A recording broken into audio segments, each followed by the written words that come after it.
Who? Bobby Joe. That's his name. Is that Pam? Hey, how are you? I'm good. How are you? Good. No, I don't be on camera. It's a Friday afternoon. I think that we all are probably looking about the same. Feeling the same anyways. So, I am not gonna really push these because I know you guys probably have these ingrained and we have such a small group and not more about norms. But I wanted to show this. I know I usually try to do something from the body of knowledge in the meeting, but I tweeted this today. I've been working a whole bunch the last couple days on more of the standard bundles. And one of the things that's really nice about that is I get to see the language in a lot of the standards that are not mine. And came across today the ELA standards, I think, are the wordiest things on this earth. Like, they obviously, English teachers write them that like language. But they're really well written, but they're over 100 pages long. And often, like, a section on the ELA part will be like, 30 pages in instructional practice. And then I'll have other people's that are like 10. They're just so much longer. So they have this whole standard, an inquiry standard, and I think they might be the only ones that have an inquiry standard. But I thought these questions were really interesting because I think they're really appropriate for all teachers about what do students know, what are the reasons behind their knowledge, and what can they currently do or not do with their knowledge. And really then, the next step, though, is accomplished teachers, once they have the answer to that, they perceive where to begin and how to scaffold students' inquiry. So I'm trying to get people to want to read their standards more, and trying to lift some of these quotes to make people want to read their standards. So I tweeted this out with a challenge today that was to see if people had other quotes or, hey, Maria. Hi, sorry I'm late. No, it's all right. I'm glad you were able to join. So just to see if we can encourage people to think about quotes from their standards, or I don't know, maybe there's a context in your work that it's helpful to lift some language from the standards once in a while as an inspiration. But anyways, this is one of those big ideas that I think, gosh, if everybody just did this, like, think about how much better we'd be with our schools. Like, if everybody knew what every kid knew and why and what they can currently do and not do. I mean, that's a huge starting point. So anyways, it also strikes me a little bit that this is like knowledge of students, even though it isn't like a separate standard. And actually, this inquiry standard had a whole section around knowledge of students that I didn't know was there until today. So I'm changing the knowledge of students standard bundle. So anyways, just wanted to share that. Is there any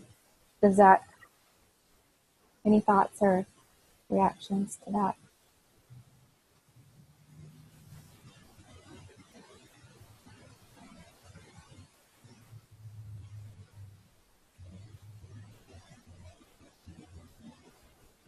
You don't have to say anything. All right. So I know we just came off of the meeting. Was that last week? Yes, last week. Any reflections or takeaways from that?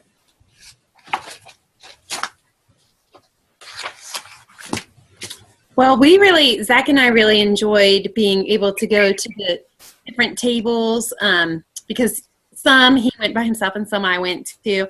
So I was really glad to be able to participate with that. And I think that we had some good takeaways from it as far as I left that stuff at school. But I know some things that we wanted to work on was I liked I forget who it was, but somebody who did something like a fishbowl kind of a thing for their project. So that was something that we took away. So I liked that.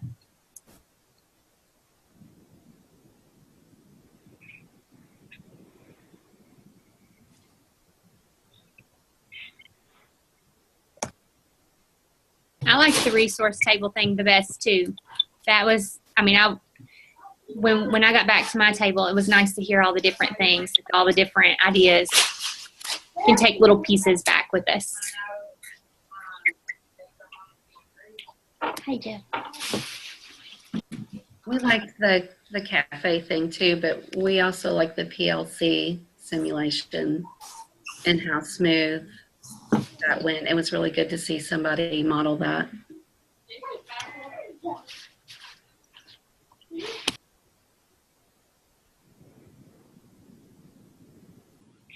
Did we get somebody join us on the phone? Is that you? Who's that on the phone? It's me, Is that Karen?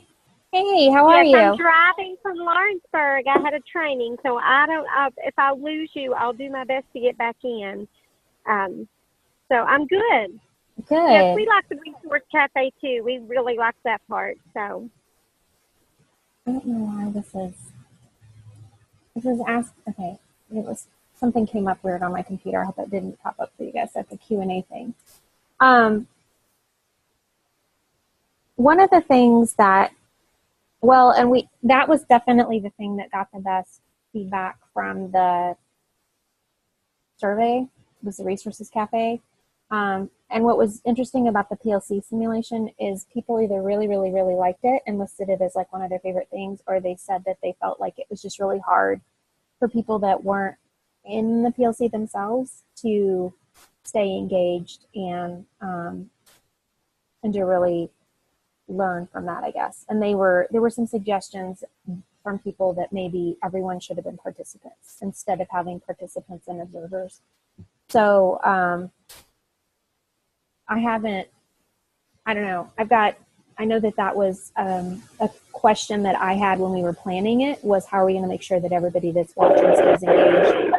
And I know that Amy worked really hard to try to think through, like having the back channel conversation and having the charting, but I don't know that most people, when I was on the back channel, there was a lot of the same people talking and there were a lot of people who weren't engaged in that. But I think there were people that were talking with their colleagues about what they were seeing. So I don't know.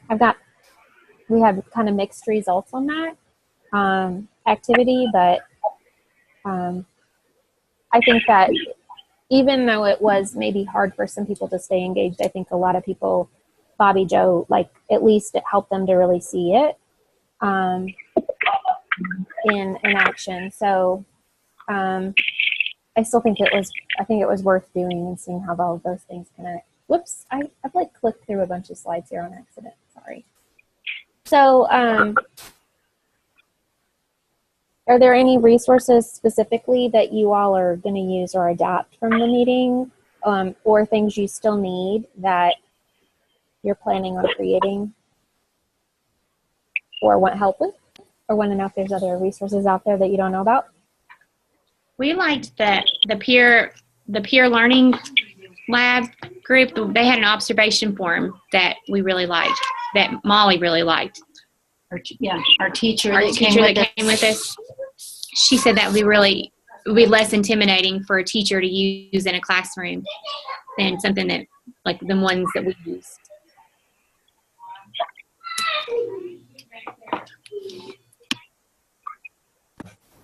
We like that one too. That was what I couldn't think of the name of, but we like that one also. And we also got a couple of Atlas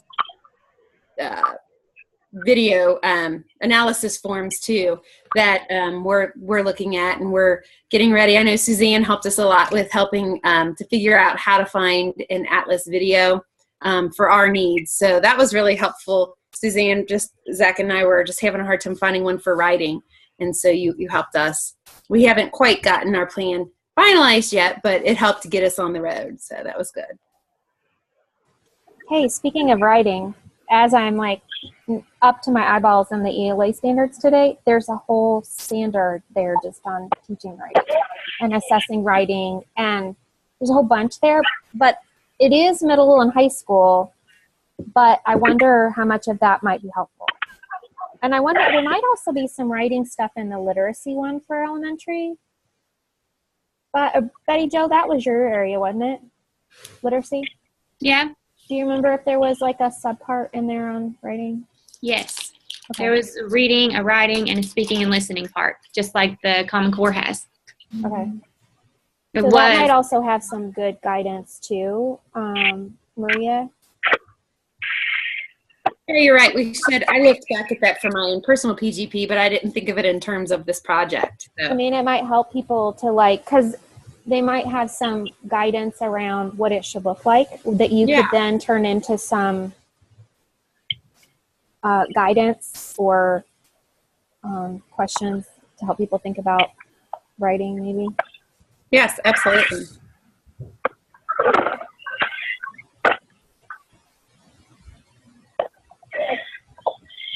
I'm sorry, I interrupted. Bobby, Joe, or Karen, were there any resources that you are planning on using or things that you still really need? We liked Karen's, sorry. We liked Karen's Go ahead. survey, so we'll probably try to adapt that to suit what our focus. But that was really good. We did make some notes of some that we're going to use. I'm trying to remember which ones we decided we're definitely using in the next one. Of course, I'm driving, so I don't have my materials in front of me. But we liked some of the walkthrough stuff, too, even though that's not an area that we're addressing now that we thought the school might like.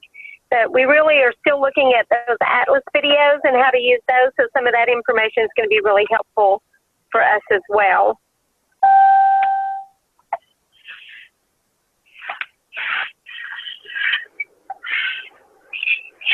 All right. Well, cool. I didn't know. I was thinking if there were things that you might need to still make, that if there was some commonality that maybe we could collaborate a little bit, or if there were things that you needed that I knew other people were making, I could try to reach out and see what they've already got. But it sounds like you guys have a good start on the different pieces that you've had. I wanted to kind of just touch base and see. I know that the reporting is an optional piece, but I didn't know if you all the reporting in the extranet, that if there was anything that if you wanted help with it or if you had questions around it, I could show you how to do that, or what that what the call that we had this week with National Board, they spent a lot of time talking about this with the schools that have to report. And it was the first time that they gave some good clarity on what they're kind of looking for in the reporting. So if it would be helpful, I could show you like an example of a report that they thought was giving the right amount of detail on their end. But if that's not something that you all want to dig into too much today, I don't have to do that. Up to you. What do you think?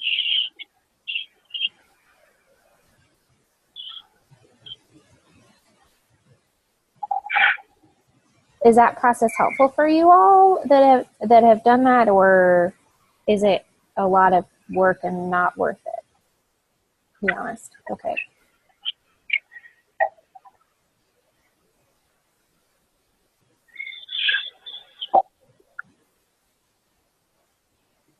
I'm not sure that I completely have a good grasp on exactly what needs to be in that report. So that would be something, it would be good to see an example. All right. I'm going to share my screen. Actually, I'm going to pull up the extranet real quick. You know what? I'm not signed into the NBHQ, so I need to do that real quick.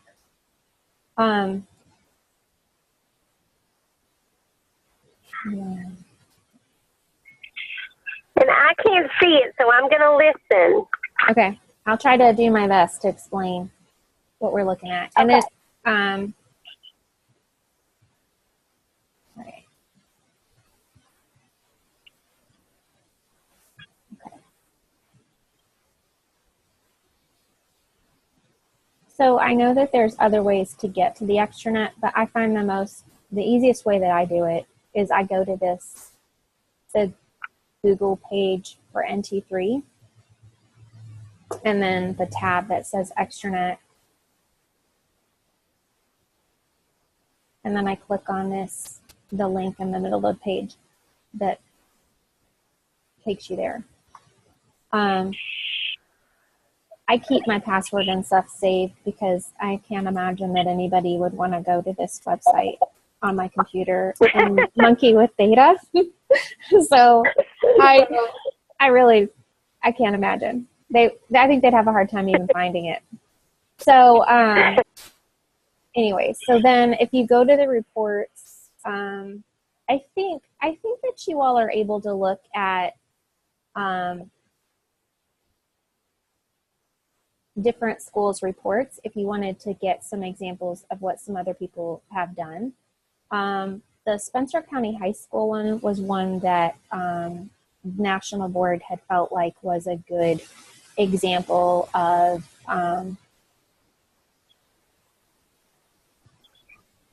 a report from their last one.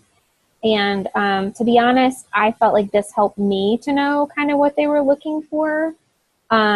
One of the things I wanted to show on their report is if you'll look, they have a whole lot of things that have nothing written, that even say no status. So there's a lot of things that they're not doing right now. This is one of those schools, you guys were talking about the peer learning labs. This is a school that's doing the peer learning labs in Spencer County. So that's the majority of the work that they're doing. And actually, I haven't been to see their labs yet. They have felt a little bit like they don't want any visitors at this point because the teachers are still getting used to doing it, and they're afraid if they have visitors, it'll make people feel uncomfortable.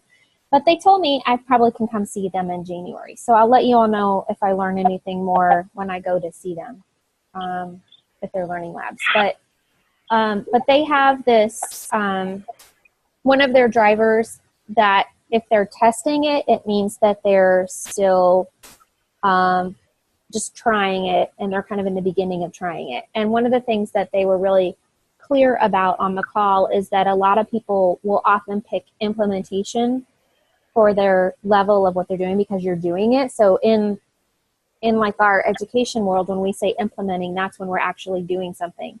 But in the improvement science sphere, they really just call it testing when we're still learning about what we're doing. And implementing is when we're not really still figuring out how to do it. So that's when we're more like spreading it and it's becoming the norm of what we're doing. So in this, they don't have anything that's implementing. It's either planning, no status, or testing. So one of their change ideas was to encourage current instructional leaders to pursue board certification and relevant certificate areas.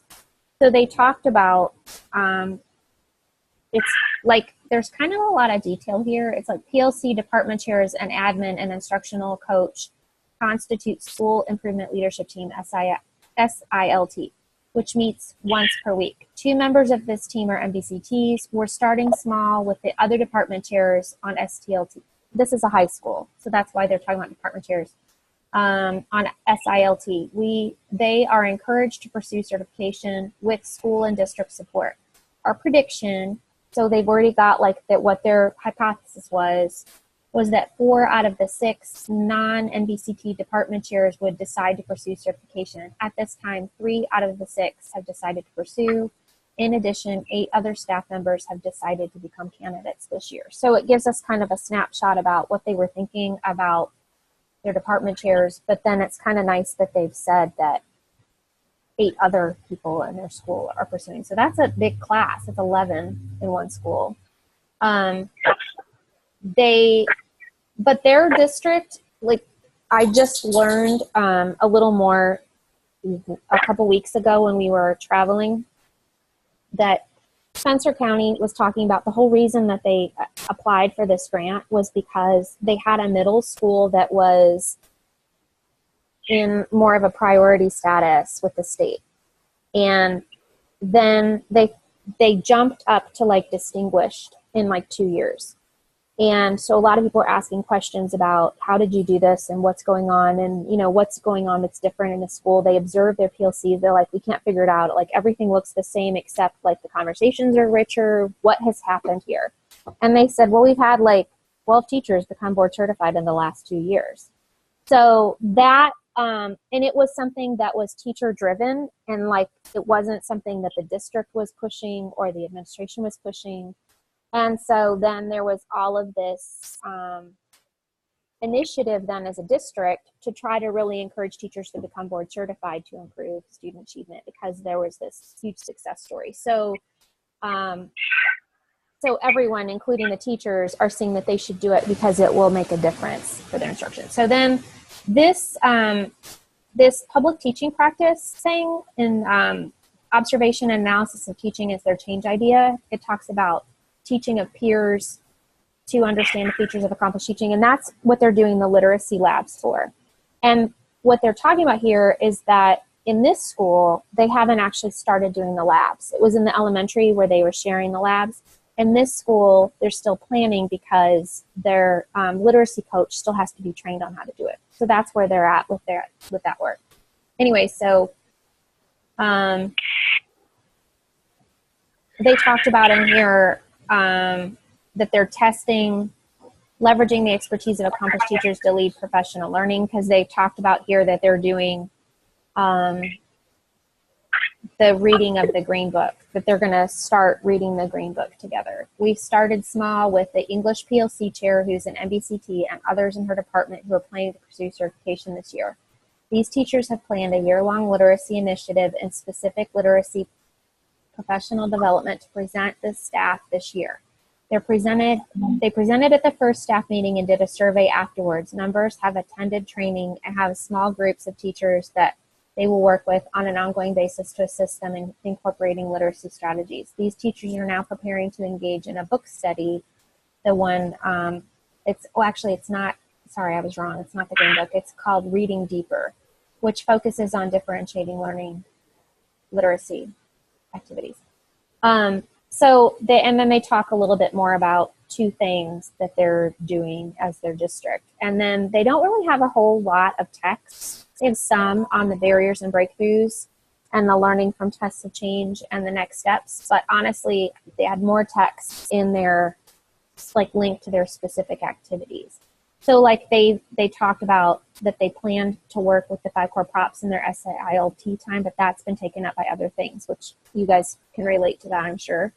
About 20% of our teachers they're participating in something that they're doing at the district called a Master Teacher Academy, which is it's like candidate support at the district level, which is something new for them. Almost all teachers are using the annotation strategies that were shared in the first literacy PD. That's a big step and gives us hope for the future. Anyway, so this learning from tests of change, I actually highlighted this on our last call. This was one of the quotes I lifted from the reporting, which starting small can be hard when you want to see big changes, but seeing people buy into small changes does make you feel more hopeful about the bigger changes you're looking for in the future. So anyways, so this was something that they had given this one as an example that they felt like had a pretty good amount of detail so that they could understand what was going on in that school. And what they're saying is they want to get to the point at national board where they're able to really identify better trends of like what's working and what's not. Hey, Kristen. And be able to connect people and accelerate that learning faster. So if we, it sounded like a lot of you are kind of interested in this idea of peer learning labs. Well, the more that we learn from this group and their reporting, the more that we can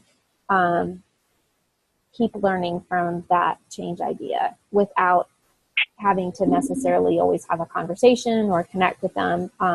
We can see how that project's going. So I don't know, does that help, Bobby Joe? Yes, that's good. That's okay. A good example to look at. So yeah. Okay. All right. And I can also download that report and attach it to the notes. if that would help, especially I know Karen and Rachel who can't see that. Yeah, that'd be great. Thank you. All right, I'm going to close that. And I'm happy to help anytime if you had questions about like how to navigate that. Or I know, Betty Jo, you've been doing some PDSAs, and I didn't know if other people are feeling like that's helpful or if there's just a lot of questions around that. I know. The PDSA, I like doing them, and I don't even know if I'm doing them right. You're doing them right. But what it makes me do is to look at, like, to call attention to the things we're trying and to name it, and then look at what, if it's done anything, if we've let it go. Because we have a lot of ideas, and it feels like we're trying a million things. And then when you go to write a PDSA, you can say exactly what you're doing and realize what you are not doing at all, that you just talk about a lot. And then you get to say, you have to assess it. You have to say, is this, like, how's it going? So it forces us to talk about that. So I like having that piece available. Listen, make sure to let her know that we called. There was something and that you said to me one time, Betty Jo, when we were talking, just the two of us, about PDSAs that I thought was really helpful, because you said it also helps you to really then be able to communicate with other people in your district, like leadership, about what you're doing and what you know is working and isn't, which I think, because you said, it helps you to really force you to talk about it and then assess it. But I think like the idea that it's helping you to communicate that with other people, I think is helpful too. And it's in real time. It's not at the end of the year when I have to think back all the way through everything and try to remember who said what and how did they feel. And it gives us like, well, they liked it at this point and then they hated it, or it went really well here and then it didn't. And then maybe it got better again. So we'll see it. Well, I like seeing all of that, even if it's like, I feel like I just kind of jot ideas down on those papers when I get a minute, and it just makes me look back on it all. So yes, it helps to talk about it all together.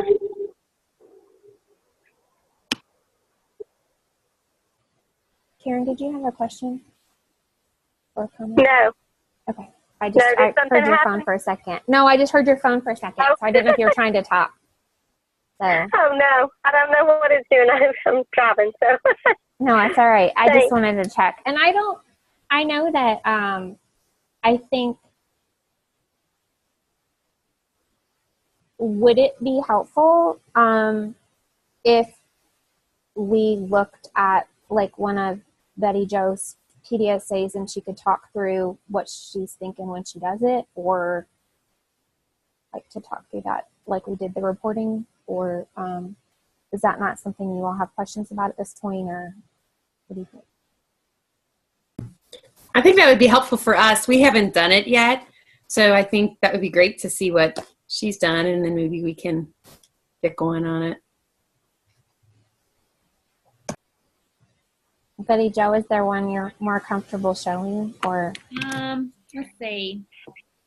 I know you have your one on Atlas. Do you want me to stop sharing? You can share from yours, or do you want me to pull one of them up on mine?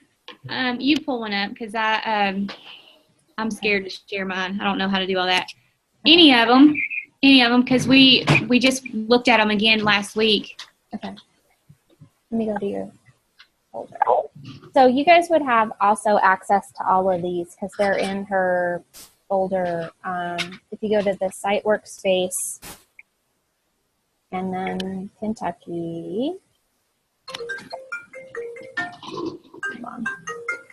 Sorry, my phone. And then Hi, is Mrs. Tiny there? turn it off. It's in that planning. Hi, it's Pam. Yes, please. How are you doing? Good. Listen, on Friday, Miss Davis and Okay. So you got a ton of stuff in here, and I'm trying to remember. Well, I think I labeled them as PDSA, and then like the actual thing, like walkthrough form or Atlas. Oh wait, okay. There's blank PDSA, Atlas PDSA. Yeah. Okay, the Atlas one is the one I'm most familiar with, but then I know you were. Oh wait, here's the walkthrough one, but I haven't seen that one that you were working on. And proof, no, wait, that yeah, proof positive, peer observation of a whole bunch. I'll start with this Atlas one because it's the one that actually. Have a great weekend. Let the lady know I called. I'm not sure if we showed this last time, but I know I showed this to the schools, the other schools on their call on the last time we talked. Okay. So the first thing that's on the form is your plan. What would happen if we tried something different? What are our predictions? So Okay. you got, if we show Atlas videos during team and faculty meetings, teachers will see that observations can be a part of the reflective process. They will be comfortable observing and being observed along with welcoming feedback. Which I think really speaks to the idea of why you want to do Atlas. You know, that you feel like it's by doing that people will see observations as more reflective instead of, you were saying that a lot of people, your gut was that a lot of people thought that they were more evaluative than. Yes. And then we asked them, and my gut was confirmed. Mm-hmm. Yes, it was. Yeah. So then, but like there was this, what data will I collect? And you talked about that, and that you were going to start small with one video and then have them talk about it and, review the reflection and write up their answers. So this was then there's this, the do part where it asks, was it executed and what data did you collect? And you have a lot of the data in here, like from your Kahoot, which I thought was really nice. I mean, I can totally tell what's going on in your school. So walkthrough observations feel 15 people said evaluative and 7 said reflective. So it did confirm your hunch. A summative observation, mini or full, feels is 18 evaluative and 5 reflective. And I really like that you added this question, like, would you like any of these things post walkthrough? A conference, nothing, a return feedback form to ask or answer questions, or something different post walkthrough. And most of them, it looks like the most popular thing was the return feedback form, and then a conference, and then something different, and then nothing. So that's kind of good that they, that they're wanting stuff. Yeah. I think. Yeah. No one really, I mean, the 2 people said nothing. It's not so bad. No, it's not so bad. What happened, just the facts, ma'am. So then you talked about And then I just wrote what happened. Mm-hmm. Yep. And I love that you included the comments that they gave. It was really funny. I thought, like, that's a national board certified teacher. Yeah. Like 5 minutes in, I could start seeing the pencils tapping, and they were like, we were losing them. And so when we stopped the video just to kind of talk, they were like, this is it. This is a national board teacher. This is it. And then we looked at the reflection, and it made more sense. Mm-hmm. No, and I think what was really nice about that is that it brought it home that this wasn't, you can't really be evaluative. It's about the reflection process, and that nobody's perfect, and that this was, that your comments at the end, your paragraph, that you, I thought that was a really good way to try to bring home this point that you were trying to overcome with them. But anyway, so then you talked about how you need more information and what's next. And so then you had a plan about what you wanted to do next, and you'd asked me for some feedback. And so that's what this other part is you copied and pasted my my email. Just so I can answer those questions, like in my form, so that I could, Right. questions helped. Mm-hmm. The place that I could keep it all together when I go back to look at it. Because we haven't shown another Atlas video yet, but before I do, I'll come back to this, read through all of our notes, and then we'll plan our next video. Mm-hmm. See how to use it. Yeah, and a lot of what I was saying were really, just how great it was. But I did have, I had some questions, but I didn't know if they were helpful or not. But anyways, Yeah. Is that, does that help, Maria? It does, and I'm glad you picked the one about the Atlas too, since that's where we are. So Yeah, and so what's nice about them is that they can also be, really, it's like she said, it's live in real time. So she didn't sit down and do this all at once. She filled out the plan part first, and then filled out the do when she did it, and then the study part afterward, and the next steps afterward. So it's it's not that much writing when you do it in the pieces. So they can be really helpful too to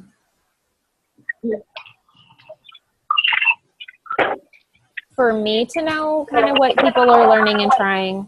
And actually there was Karen, I'm sorry, I'm muting. I was getting a little feedback. So if you need to talk, unmute or tell me, or no, wait, you can't tell me because you're on your phone. Dang it. Okay, I'm going to unmute you. But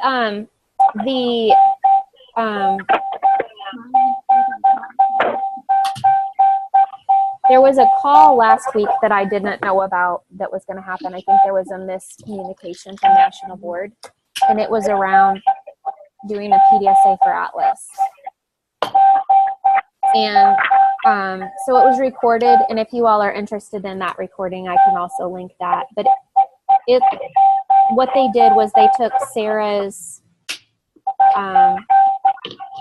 Yost's Atlas planning tool that she created and shared in the Resources Cafe, and she had done a PDSA around it, and then they had a person in Las Vegas and a person in Alabama that decided they wanted to try this in PDSA. And so they all then took that idea. I'm sorry. I had to mute that. I can't. I'm sorry, Karen. So they had to do they took her PDSA and then tried it themselves and adapted it a little bit. So then they were all doing the same PDSA after she'd done it the one time. So like Maria, if you're interested in doing Atlas, you may want to look at Betty Jo's PDSA and actually copy some of what she's done or not. Like you could adapt it for your context. And if you're also, I think Zach had talked about like really wanting people to be better at reflection. So if that reflective piece is a thing that he wants to measure, he could ask the same or similar questions. But then afterward, what would be really helpful if you do something like that is to share it with Betty Jo so that she can also learn from what you're learning. So that's kind of what the call was about with the PDSA work, is that eventually, like when people see a PDSA, it's not just that they can learn from what you're learning, but they can try it too. Because we've got enough, even though it was just some short notes in there, I know enough about what Betty Jo did that I could replicate that if I wanted to do that. So that's another way we can accelerate our learning.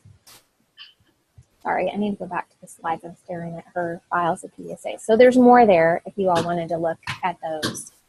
And then, oh, wait, I'm going to go to this first.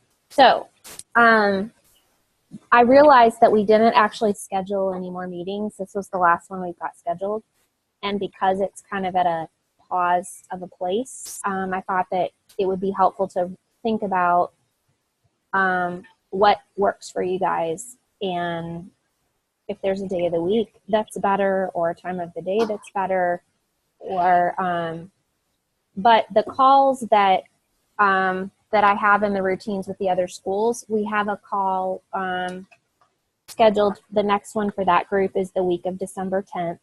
And that's a call where it's just sort of sharing what we're doing and reviewing the things that we learned after the reports, because the next round of reports are due at the end of this month on November 30th, which is on the other slide, which I'll come back to. So then after the reports are due, then we have a conversation kind of about what are we learning and what are we trying and what do we need help with. And then the week of January 7th, there's a little bit of a break because of the holidays. We have another call like the one today where it's focused more on the improvement work, like help that we might need in terms of like tests and PSAs and things like that. So in some ways with you all, I combine that a little more. You know, it's a little more of a combination of collaboration and improvement on each call instead of it being really separate. But I didn't know if that frequency is too much or if it feels right for you all to have a call the week of December 10th and the week of January 7th. And then they would fall on the next one after that would be February 4th. And then they're a little more frequent after that because there's not the holidays. Like there's actually 2 calls in February, but then only 1 in March. So anyways, I didn't know if that frequency, how you feel about frequency, and if you have any preferences in terms of days of the week and time of the day, since we've got most everybody on. I'll mute.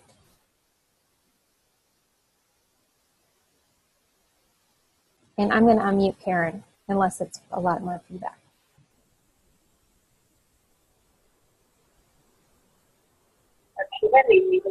Can you hear me? Yes, we can. Hello. Okay, sorry.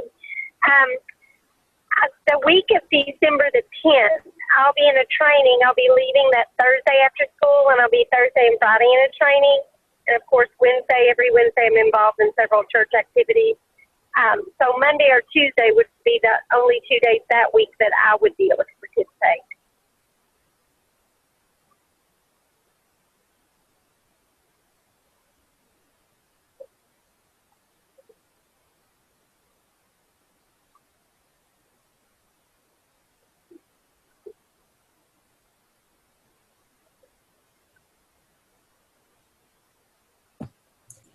It's pretty hard for me to be able to predict. So just whenever you schedule it, and I'll just try my best to make it. But as far as times, I seem to do better if I do them from home, just because last time I had a lot of distractions. So like 3:40 is about the earliest I can do it. But, you know, like today, I just missed a couple minutes and popped in.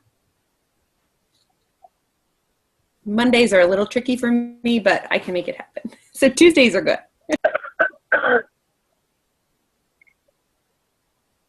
I think we're kind of in the same boat. It works better if we have it after school for us. What day of the week, you can't really tell. It just depends on what all happens after school that day of the week. But one of us usually can make it, so we're good. I think we're good for the 12th, that Tuesday. 3:30 is okay here.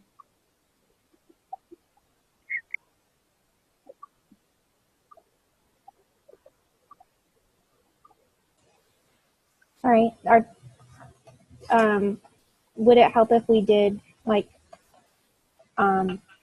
try to stick with Tuesdays and see how that goes? Or does anyone have like a recurring conflict on Tuesdays? Tuesdays should be fine. Tuesdays are typically okay with me. Okay. I know that we did some surveys to kind of look at days, and I feel bad doing anything on Fridays, but because it just feels like we should be unplugged and enjoying our weekends. So, I mean, I can do Fridays, but it just feels like it. Yeah, Fridays are typically kind of hard for me to know whether or not I can be there because, you know, can happen on a Friday with us. Okay. Home visit, Right. whatever. So. Well, I'll do this. I'll go ahead and schedule out what it would be on the Tuesdays, and we can adapt that if we need to, but I'll go ahead and do it the weeks that I would have the calls with the other teams too. And what's interesting is their call every time is Tuesdays at 2.